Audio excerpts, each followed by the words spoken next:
One. All right, it says we're recording, so we must. All right, so remember, a sequence is just a list of ordered things that are generated by rule. And if we start adding up the elements or the terms in that sequence, we get a series, right? So a series is a what? With my eyes closed, the series is nothing more than the sum of the terms in the sequence, right? So for the rest of this chapter, we're going to be primarily concerned with, does the sum of the series converge or does it diverge? And if it does converge, is there a way to figure out to what it converges? That's a much harder question than does it just converge? Sometimes we can determine the sum does converge, but we have no idea to what, okay? So we're going to learn a bunch of tests that help us with that. So the very first thing that we can do to determine if a series converges, the sums of the terms, is we can look at the sequence of the partial sums, the sequence of the partial sums. Let me show you what I mean. Example 5, we're gonna look at these two sequences that are generated by these rules. So let's look at a sub n, okay? A sub n is going to be, what would be the first term in that sequence? When n is 1, we get what? 1, right? And then 1/2, 1/3, 1/4. What does it say? Generate a sequence of partial sums up to, we'll go a little bit further. 1/5, comma 1/6, comma dot dot dot, comma 1 over n, comma dot dot dot. So remember, that's one way to list the sequence, right? You actually got everything included there. You got a sub n, you got the equal sign, you got the braces setting off the elements, and then we have the nth term or the rule of sequence further down the line. Now, does this sequence converge or diverge? What would be the limit as n goes to infinity of 1 over n? That's the nth term. The bottom goes to infinity. It goes to 0, right? Yeah, so the sequence converges. This is the sequence. So the sequence converges to 0, okay? So what that means is, if we were to add these terms up to see what the series is, there would be a point somewhere down the line where the terms are approaching 0. If we want, if our goal is to have the sum or the series converge, that's kind of a really nice prerequisite, isn't it? Because according to this, we're going to get to a point where we're adding 0 plus 0 plus 0, okay? Now, here's what we could do to determine if the sum, we can write a sequence of partial sums. So we can say S is equal to, or we'll call this S sub A. This is going to be the series now. The sequence of the partial sum. Let me just write it like this. What would be the sum of the first term? 1. Okay, so that's going to be, that's S sub 1 now. The sum of the first term, comma. What would be the sum of the first two terms? What's 1 plus a half? 3 halves. Yeah. Oof. Okay. So this is S sub 2, the sum of the first two terms. The sum of the first three terms. Well, now it'd have to be 1/3 plus 3 halves, which is what? 11/6. That would be the sum of, see what we're doing? We're just adding, we're adding the next term. So this is 11/6. That's the sum of the first three. If I were to then add a fourth to it, what's 11/6 plus a fourth? That's already getting kind of wacky, right? 40, 45, 24ths, comma, dot, dot, dot. This is called the sequence of the partial sums. If you want to know if the sum or the series converges, just start looking at the sequence of the sums, the partial sums, and look to see if there's a pattern. If you had to guess at this point, would you say this sum converges or diverges? It's getting big. The sum is getting bigger. 3 over 2, 11 over 6, 45 over 24. Do you think it converges? Like, what would, I would say, what would be the limit as n goes to infinity of S sub A? If I'm just looking at the numerators in these partial sums, 3 is only 1 bigger than 2. 11 is 5 bigger than 6. 45 is 21 bigger than 24. So as I add the next term, it looks like those fractions in the numerator, or the numerators are getting bigger faster than the denominators, don't they? And anytime that happens, it looks like it goes to infinity. So if I had to guess, I would say that it diverges. I would say that it goes to infinity and it diverges. If I had to guess. Now, these I kind of did it the other day as an allusion to, or a harbinger of today. Now, the fractions here are a little bit cumbersome. So here's what we can do with the calculator. This is why you got a calculator in front of you. Turn it on. Oh yeah, that's a good first step, right? You're welcome. Go to alpha window to your functions, your math functions. Look what number 2 is. 2 is your sigma notation. Okay, that E is called sigma notation. It's the sum. It's the Greek letter for S. It looks kind of like an integral. Now, if you hit your variable there, X, we read this as the sum from X equals, let's start at 1. Okay, it's like an definite integral. Okay, we're going to start at 1 and we're going to go to 1. Okay, boom. And now out here, we're going to put the rule of sequence. It's 1 over n, or for us, 1 over x. Okay. Now, when it's in sigma form like this, we know that it's going to be it's going to count by positive integers. So boom, there. Look what we get. We get 1. Okay, which is what we expected. And look what happens again. Now hit second enter. That's the sum of the first term. Come up here to number 2, or the top, and put it to 2. That's going to be the sum of the first 2 terms. What should we get? 3 halves, 1.5. Yeah, 1.5. And then we do it again, alpha window, and now we can come up here and adjust it and do the upper bound to 3. That's going to be the sum of the first 3 terms, and that gives us 11.6, right? So are these numbers surprising at this point? No. So you kind of see that you can generate these are called partial sums. We can get pretty serious now, right? The calculator can get pretty serious. So let's go second enter, and instead of doing 3 up there, let's do 1,000. Very good. I don't want to do that without the calculator's help. Look how fast it's going. Mine's not going that fast. Cool. 7.48. Y'all's is already computing? Yes. Okay, it's 7, right? That's what you said? Okay, approximately 7.4. If yours is already done doing this one, try doing it for 10,000. 7.484. Yeah. It would appear that I'm going from 1 to 1.5 up to 7.48. If you go to 10,000, it's going to be something else.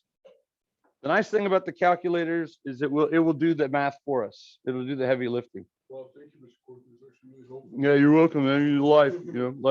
Okay. So while y'all's calculator is doing that, the sum of the first 10,000 terms. Now, if it comes back as 7.4999, what would you guess? If the sum of the first 1,000 is 7.48 and the sum of the first 10,000 were 7.4999, that would be enough to maybe conclude that it's converging to 7.5. But has anyone done the 10,000? No, mine's so confused. Yeah. Okay. 9.78. So it's not inching towards a number. It's actually leaping to like 2 integers away. So it's not growing, but it's not growing fast, but it does appear to be growing. So again, I would conclude that the sum diverges to infinity. And you know what? It actually does. The sum diverges. Even though the terms converge to 0, which is nice, the sum converges. All right, now if we do the same thing for 1 over n squared, let's look at the sequence of partial sums.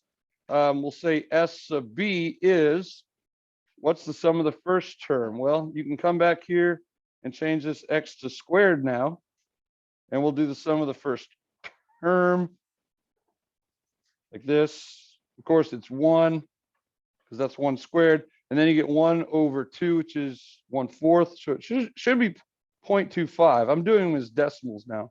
Let's just see. Second enter. Come over here to 2.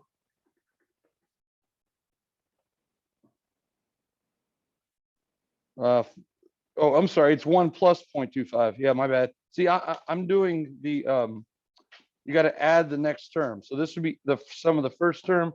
The sum of the first 2 terms would be 1 plus 0.25, which is 1.25. Let me go to my mode and change it to decimals. There we go.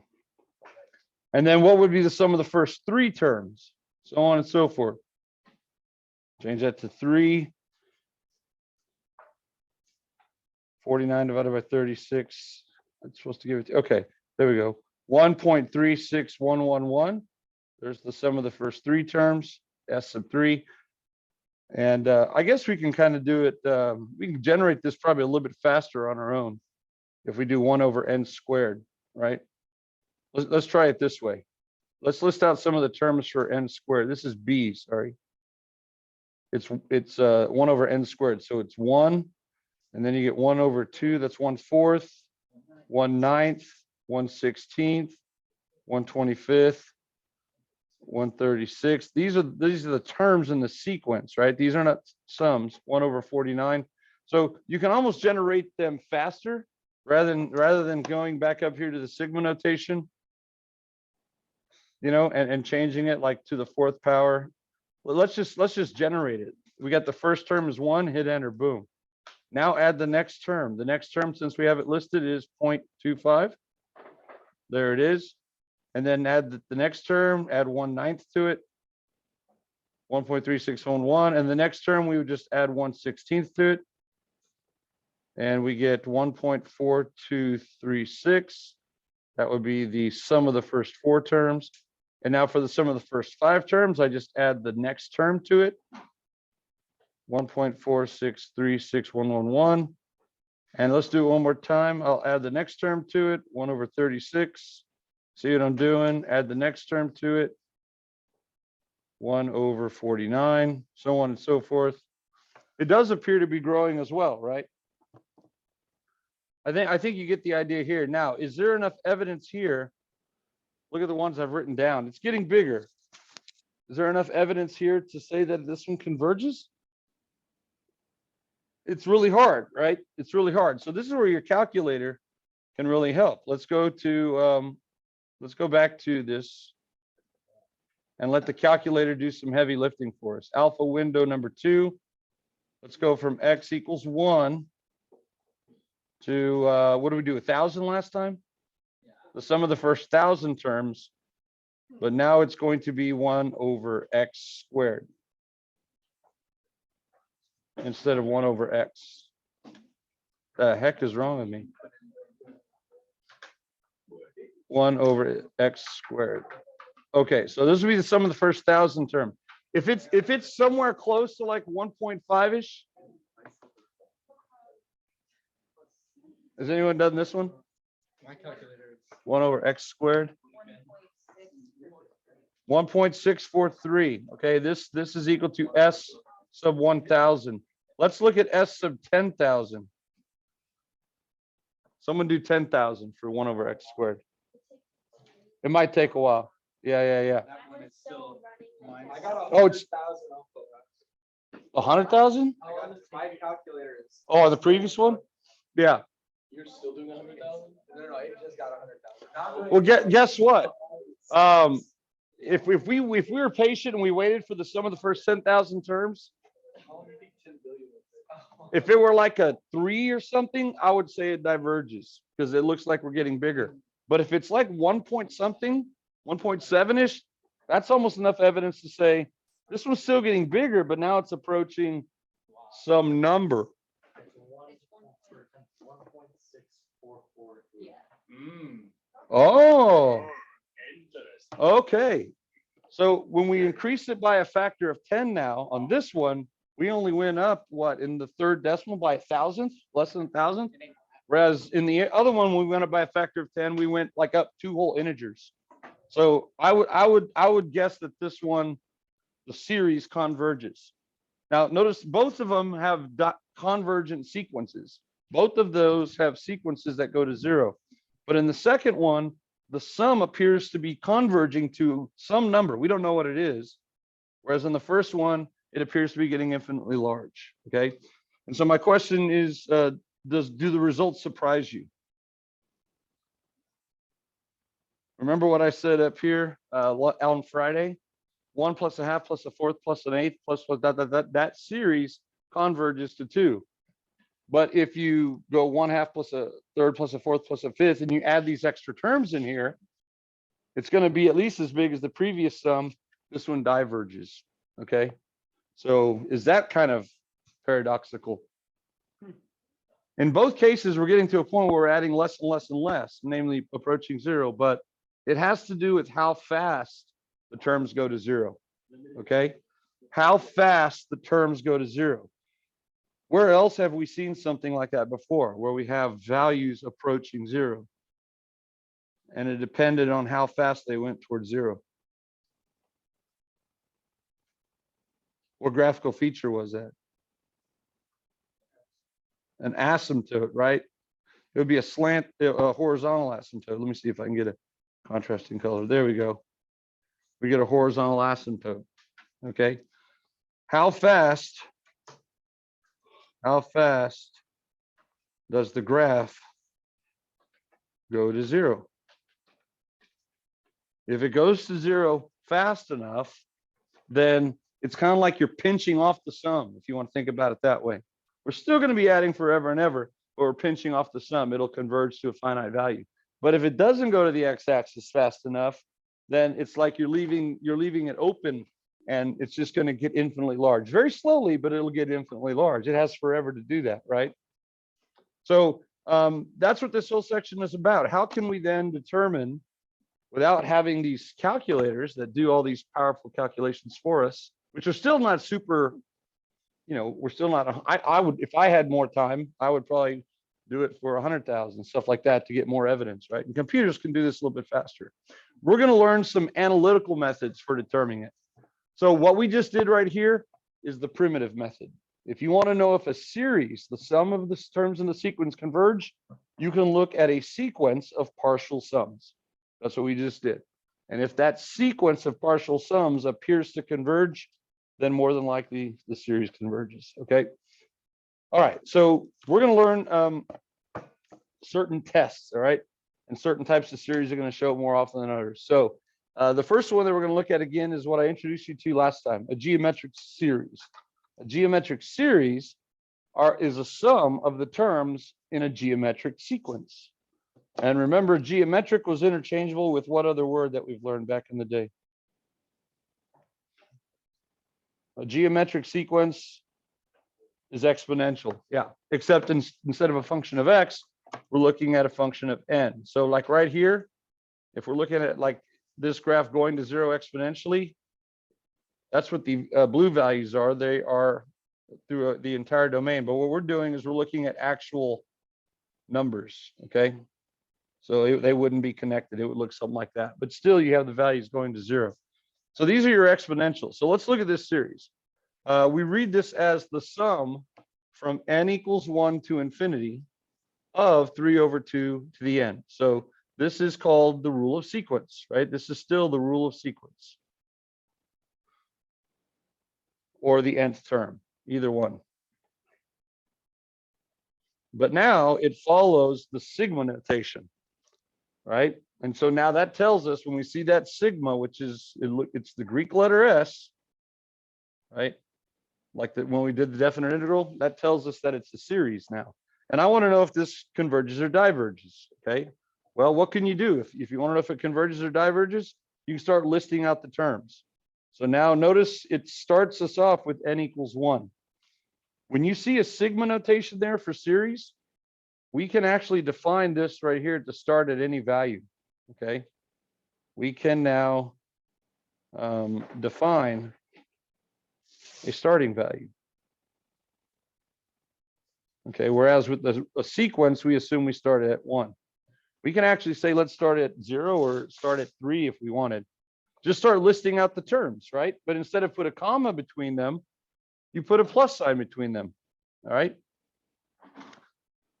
You put a plus sign between them. Now, here's my question. What is the limit as n goes to infinity of 3 over 2 to the n? In other words, if I looked at the limit of the rules of sequence of the nth term, 3 is a constant and the bottom grows exponentially, right? So this goes to 0. So that tells us that the sequence converges. Or we could say in this case, the terms go to 0. And that's a very important idea.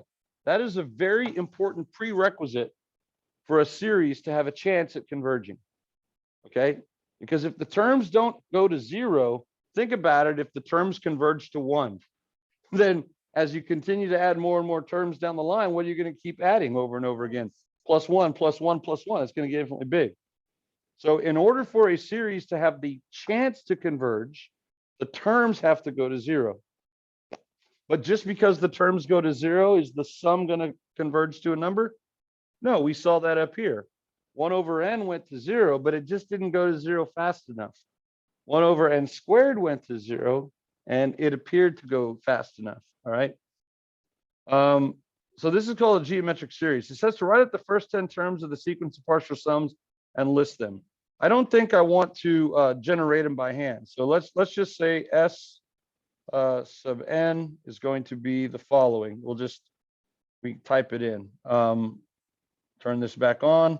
I don't think I'm going to do the first 10, but let's do the first.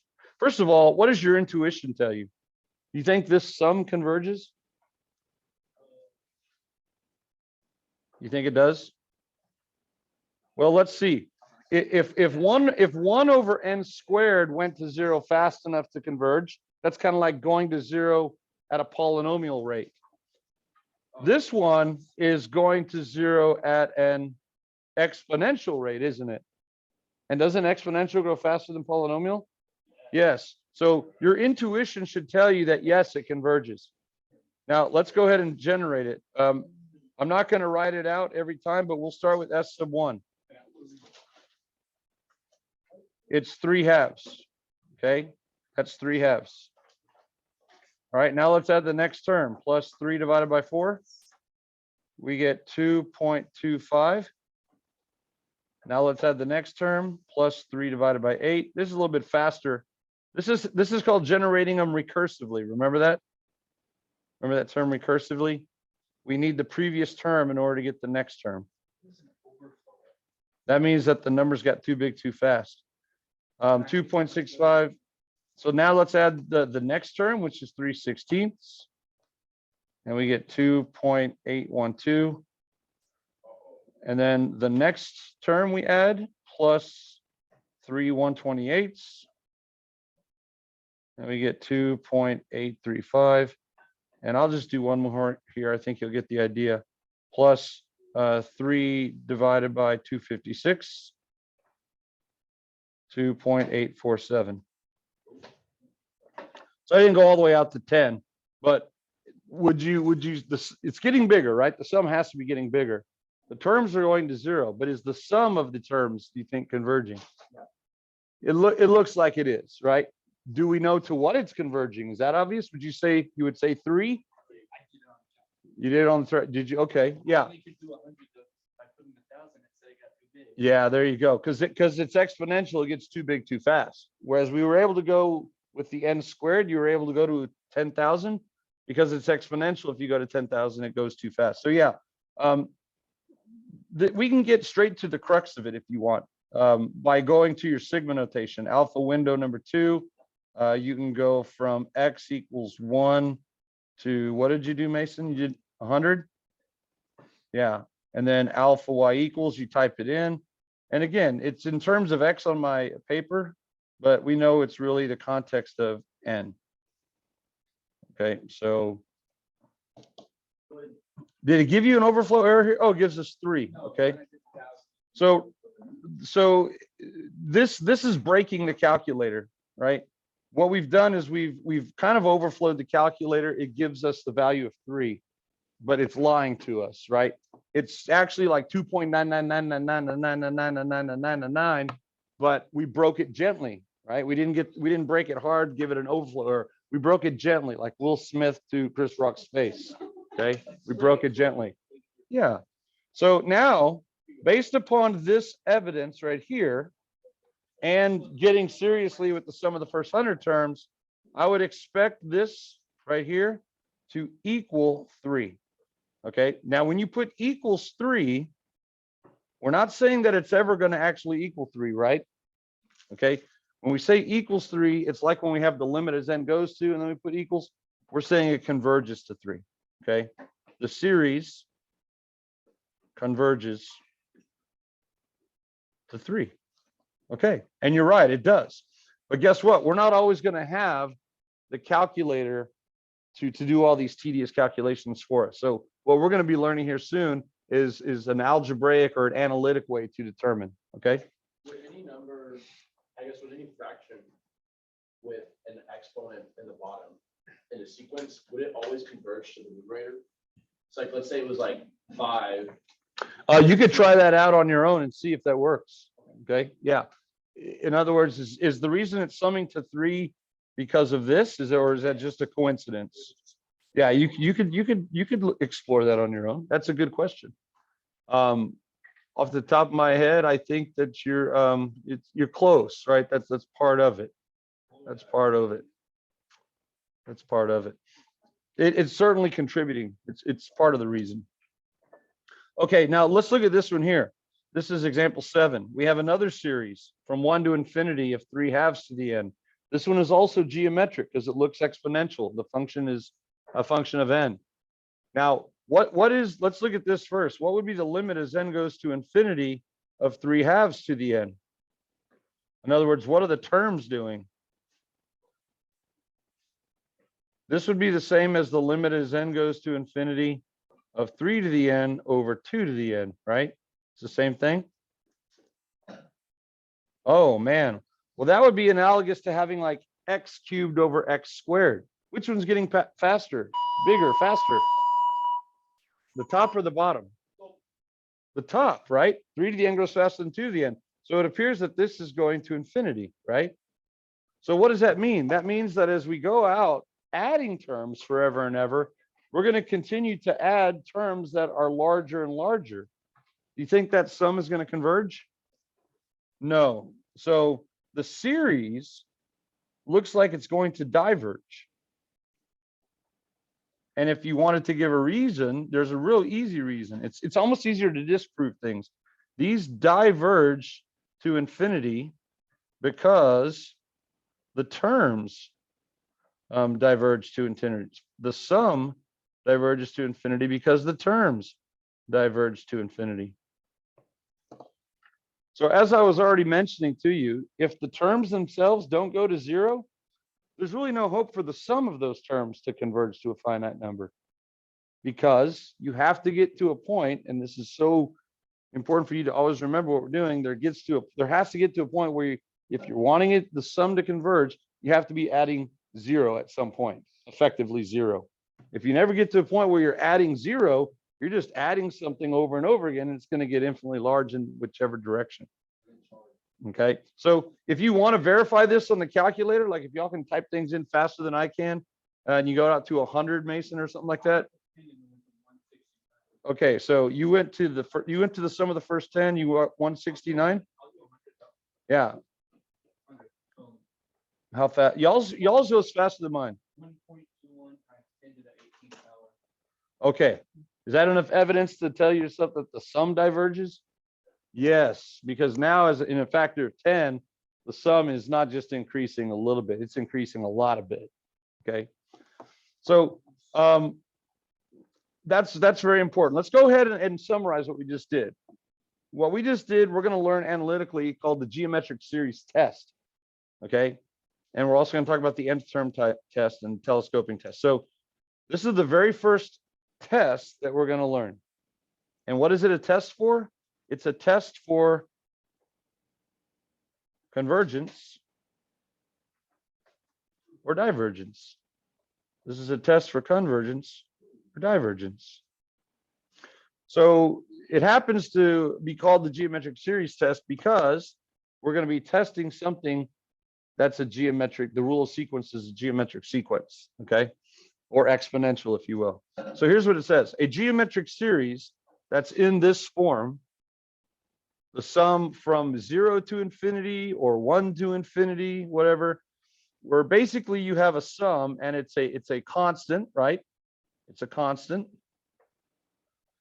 times this. Remember, this was called your ratio. That's the number that you multiply or divide by to get the next term in the sequence, and then n is your variable. Right? It has a very, it looks a lot like f of x equals a times b to the x, right? It looks a lot like that, except it's a initial condition times r, the ratio, instead of the base, to the nth power, which is integers and not all real numbers. And again, when we do a sequence, we always start at 1, but we can actually program, if you will, the sigma to start at any other value that's in the domain. All right, so if we can identify it like this, then here's the test. We call this a two-way test. The reason it's called a two-way test is because you're going to be able to determine if it converges or diverges, right? Here's what it says. It says that the series will diverge if the absolute value of the ratio is greater than or equal to 1. The series is going to diverge if the absolute value of the ratio is greater than or equal to 1. That's what we could have done up here, okay? If you want to write this in this form, it's from n equals 1 to infinity of 1 times 3/2 to the n, right? So that looks just like our form. This is your a, this is your r, and of course, there's your n. Well, if r is equal to 3/2, what's the absolute value of r? It's the absolute value of 3/2, which is what? 3/2. And that's bigger than or equal to 1, yes? So guess what? So the series does what? Diverges, right? It's kind of like having an exponential growth function, if you will, right? When the base was bigger than 1, we had exponential growth. If the terms are getting infinitely large, then the sum is going to get infinitely large. Bless you. Bless you. But this is the important one right here too. If the absolute value of the ratio or the base is less than 1, strictly less than 1, then the series converges. And not only can we say it converges, but look, we can say it converges to this right here. We can actually explicitly find the sum, not recursively, but by formula. A sub 1 is going to be your first term all over 1 minus r. Okay, your first term divided by 1 minus r. You got to memorize that formula. Okay, so let's come back up here and see what this one does then. If I look at my sigma and I simply rewrite it, I can pull the 3 out of the numerator and write it as 1/2 to the nth power. Would you be okay with that? 3 over 2 to the n is 3 times 1/2 to the n. Here's how we know this, because if I pull the 3 out, I get 1 over 2 to the n, which is the same as 1 to the n over 2 to the n, right? Because 1 to any power is itself. And now because they're both to the nth power, you can pull it out. So this would be our a value. This would be our ratio. It's 1/2, right? It looks like exponential what? Decay, right? It looks like exponential decay. So here's what your test would be. You would say r equals 1/2. So the absolute value of r is equal to the absolute value of 1/2, which equals 1/2, which is what? Less than 1. Yeah. So by the geometric series test, okay, this would be your justification. You can use GST for now, but on the AP exam, you'd want to write this by the geometric series test, comma, the series, and that's using referring to that series itself, the series converges. Now, a lot of the times, that's about as far as we're going to be able to get. I know it converges to some number. The sum gets closer and closer to some number, but to what number, I don't really know. And I'm not going to pick my calculator up and wait for it to do it with some of the first million terms. It's not going to happen. You're not going to have your calculator, right? And even if you were to be able to get a decimal, you would be able to get the exact value. But for a geometric series test that converges, we can go one step further. Watch, dot, dot, dot. It converges to S equals the first term all over 1 minus R. Well, what is my first term in this sequence? When you plug in a 1 for n, you get what? 3/2, right? There's your first term. So it's 3/2 all over 1 minus the ratio. What was our ratio? 1/2. Now, if I simplify that, let's see what happens. That's 3/2 divided by 1 minus a half is a half. Stay, change, flip, right? 3/2 times 2 over 1. What happens with the 2's? They divide out to give us what? 3. Wow. Is that what we got numerically? Yeah, when we looked at the sequence of the partial sums, those partial sums, especially with the calculator's help, when we broke it gently, told us that it converged to 3. Now we were able to do it much more quickly by formula. Now to go back to your question, Jackson, the 3 that showed up in our answer, is that the same 3 that's being tracked through this little formula here? Yeah, this 3 came from this 3, right? Yeah, which that 3 came from when we generated the first term, yeah? Yeah. So is that always going to be the answer? Not necessarily. Not necessarily. But in this case, darn it, it was. Why not necessarily? Because I don't actually even have to start at 1. Look at this. Let me ask you this question. Follow-up question. What can we say about this? The sum from n equals 3 to infinity of 3 times 1/2 to the n. Does that series converge or diverge? Let's call this one big K. Okay, give it a name. Does big K converge or diverge? The series, the sum.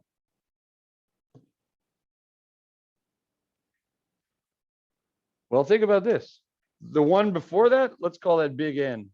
Okay, I don't know. Did big N converge? Yeah, it converged to 3, didn't it? So what's the difference between big N and big K?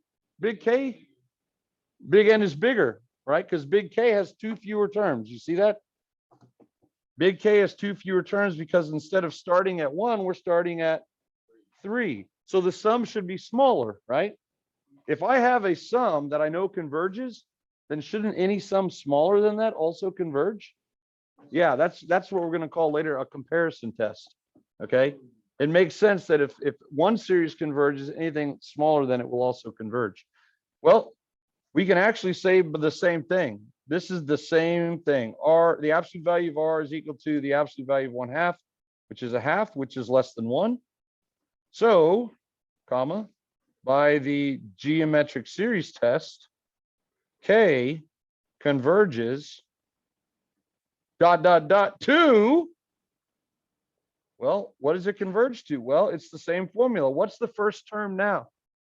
It's not 3/2 anymore. It's what? When I plug in a 3, because I can always specify my starting position. When I plug in a 3, I get 3/8. Okay. So now this is going to be, it converges to 3/8 all over 1 minus a half. And that ends up equaling what? Stay, change, flip, you get 3/4. And is that 3/4 the same as 3? No, but is the 3 in the top of 3/4 because of that same 3? Yeah, so he has an influence in all of the sum because he is part of the sum, but it's not always going to be that integer. Now, is 3/4 less than 3? Yeah, sure is. So just by taking out the first 2 terms, which are the biggest ones, we made the sum smaller. Okay. So that's what's cool about a series. When you have the sigma there, we can specify, and it's really our job when we write one to specify where we want to start so that we generate that pattern. Because as we saw up here, sometimes there are several ways to generate the same pattern. Where was that last? We did that last Friday, right? There were several different ways to generate the pattern. I forgot what it was. I generated one way, and then it was you who asked, can we also do it this way? And I said, yeah. As long as you've captured the pattern, there's a lot of ways to generate it. Okay. Okay. So the geometric series test. Let's go over it one more time because you need to memorize these. A geometric series test is is going to be in the form that looks exponential. That's the easiest way I can tell you to remember it. It looks like it's exponential, except it's a function of n instead of x. It's a two-way test. So if you can isolate the ratio, which is the base, if that absolute value is greater than or equal to 1, it's game over. The series is going to diverge. But if that ratio is less than 1, that means if it's like exponential decay, then not only do we say it converges, but we can find its sum. Okay. Now notice I put a sub 1 here, but I wrote first term because it's not always a sub 1. It's always whatever you're plugging in at the bottom there. Since the one I just did started at 3, we had to plug in a 3 there, right? It's always whatever the first term is when you plug in that number right there, this number right here. Okay. So that's why I wrote first term there. All right, let's try it out. Let's try it out. Let's try it out on example 8. Using the GST, which is short for geometric series test, determine whether the following series converge or diverge. Well, let's change the numbers up here because we've already done this. We already know this from convert. Let's change this to 4 over 3 to the n. Okay. 4 over 3 to the n. Do you think that one converges or diverges? Converges? Yeah, I would say so too. If you look at the terms themselves, the top never grows. It's always a 4, and the bottom gets bigger exponentially, right?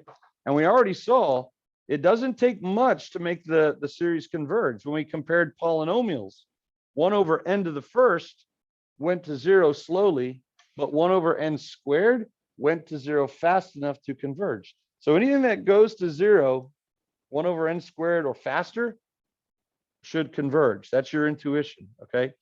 So yes, all you'd have to do is rewrite this as n equals 1 to infinity of 4 times, and then 1 over 3 to the n is 1/3 to the n.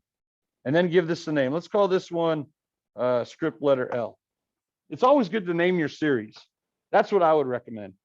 Because when you're writing your justifications, it always seems kind of vague to say, so the series converges or the series diverges.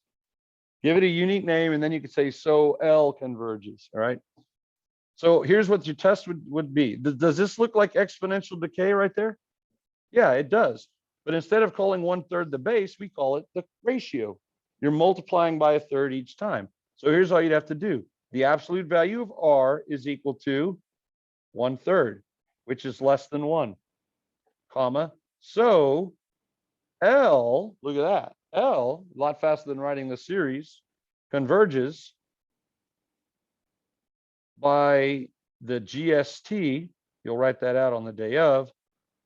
And now dot, dot, dot, right? The fun part, 2. And what does it converge to? Well, what's the first term? We happen to be starting at n equals 1. So when you plug a 1 in there, you get 1/3 times 4. That's 4/3. All over 1 minus R. R is 1/3. So there's the sum. Would you need to simplify on the AP exam? No. Now let's go ahead and keep going. This is actually 4/3, state change flip. We get a 2/3 in the bottom, so that's times 3/2. And you end up with the 3's dividing out, and you get 2. So there you go, Jackson. Does the original series have a 2 in it at all? 4 over 3 to the n? No, but the sum goes to 2, right? So it was kind of just a coincidence, but that was good of you to notice that pattern. Okay. And there you go. We know it converges. We know it converges to 2. All right. This one right here, what if let's rewrite this one. Let's write it from n equals 1 to infinity of 1.01 to the nth power. 1.01 to the nth power. That looks exponential, doesn't it? Does it look like exponential growth or decay? It looks like exponential growth. If it's exponential growth, it's not going to work because now my terms are going to infinity.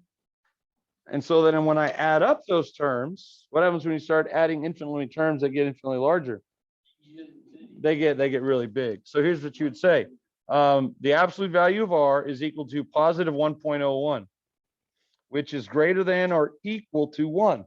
1 is the cutoff. So So the series, let's give it a name. What do you want to call this one? Okay, no, we're. Let's call it Big Willie style. Okay, Big Willie style. He's all in it. Okay, big W diverges, and what would we say? By the geometric series test.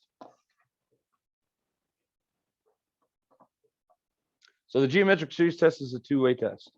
If the base, which we call the ratio, is whose absolute value, that means it could be negative. If it's less than 1, it converges to the first term over 1 minus r. And if it's 1 or bigger, it diverges. All right. You try this one on your own.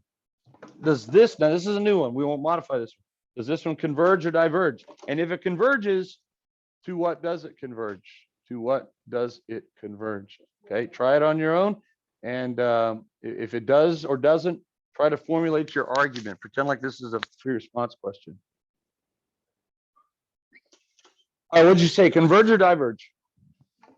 Converge. Yeah, you're very good. Very good. Very good. It looks like it's exponential, right? There's no rewriting needed. It's a number times a base to the nth power. Now, again, if it were exponential functions over the set of real numbers, this would not even work, right? Because you can't raise -1/2 to like the 1/2 power because you're taking the square root of a negative. But our domain is positive integers. So we just like n to the first, n squared, n cubed. So that's fine. So here's what you would say. The absolute value of r equals, you can go straight to 1/2 if you want, okay? Which is less than 1, right? So, and you can throw this in here at any time by the GST, or you can say it to the end, comma. Did y'all give it a name? Equals big F, okay. So by the GST, comma, I don't need to write so again. Big F converges, and then converges dot, dot, dot, a little suspenseful, right? To, and now we just got to figure out what it converges to. So what would be the first term? We're starting at 2, not at 1. So when you plug it in, you get -1/2 quantity squared, which is a fourth, right? Times 3 is 3/4. All over 1 minus, now here's what's important. It's all over 1 minus r. So it's not 1 over 1 minus 1/2. It's 1 over -1 minus -1/2. The only reason you take the absolute value of it is to compare the magnitude to see if it's less than 1. In the formula, it has to be 1 minus the actual value of r, okay? So what does that give us? That gives us 3/4, and that's going to be 1 plus 1/2, which is 3/2. And then state change flip. And now your 3's divide out, and you get 2/4, which is 1/2. Did y'all get a half? Okay, good, good. Because what's essentially going to be happening, if you look at the way 1/2 to the x goes to infinity, imagine now because it's negative, it's coming over here. So what we're doing is we have this positive value, then this negative value, then this positive value, then this negative, then this positive and negative. It should be a smaller sum because every other term is going to be negative, right? So we're actually subtracting out every other term. And that's why it's 1 minus r. And if r is negative, it makes the denominator bigger, right? This turns to a plus sign. And when you make the denominator bigger, you make the sum smaller, right? Because you make the quotient smaller. All right, so that makes a lot of sense. Okay, so we can actually have negative bases. Now, the last thing I want to talk about is the nth term test for divergence. This is going to be the first thing that we always try. First to try, always. Like there's going to be somewhat of a mental flow chart, but you always try this first. Like when you're evaluating a limit, never not first, direct substitution. When you want to know if a series converges or diverges, you always try the nth term test. Now it's a one-way test. Okay, it's only a test for divergence. Only a test for divergence. Here's what it says. If the limit as n goes to infinity of a sub n does not equal 0, what is a sub n? This is your rule of sequence. Okay, this is essentially your terms. In other words, if your terms don't go to 0, then the series diverges. Okay, think about it, it should make perfect sense. If the terms don't go to 0, the series will diverge. So we could have done the divergence up here as well. You could have said this, since the limit as n goes to infinity of the rule of sequence 1.1 of the n equals dne, or equals infinity, comma, what do we call it? W diverges by the nth term test. Now you're going to see as we go through and learn all these tests, sometimes there's going to be more than one way to skin the cat. They should all give you the same result though, okay? Two-way test or the nth term test. In other words, and this is important, in other words, if the series is going to have a chance to converge, the terms have to go to zero, okay? But just because the terms go to zero doesn't mean that the series converges, right? Case in point, 1 over n. That's going to be a very important series, okay, when we get to P series. Just because the terms go to zero doesn't mean the sum converges. But if the terms don't go to zero, the series will diverge. That's the nth term test for divergence. So because it's a one-way test, what if the terms do go to zero? Do you say that the series converges by the nth term test? No, then you move on to something else. You're like, okay, this is inconclusive. The terms do go to zero, so the series still may or may not converge. I need to try something else. Okay, that's why we always do it first. It's a big time saver. Because you'll see that sometimes we might also get the right answer, like a series diverges by the ratio test, but it's 5 minutes later and we have a whole page of work. Okay, all right, that's all we're doing for today. So far, so good on series? Oh, I don't know. Yeah, you can interrupt it by hitting the on button, I think, or you could just reset it. All right, we're done for today. Remember the worksheets for this, they're online. There's also in Canvas. These are not optional right now because they're so important. So make sure you're doing them. 9.1 will be due like next week sometime. Yeah. We still got a few. This is a pretty big section. Okay, pretty big section.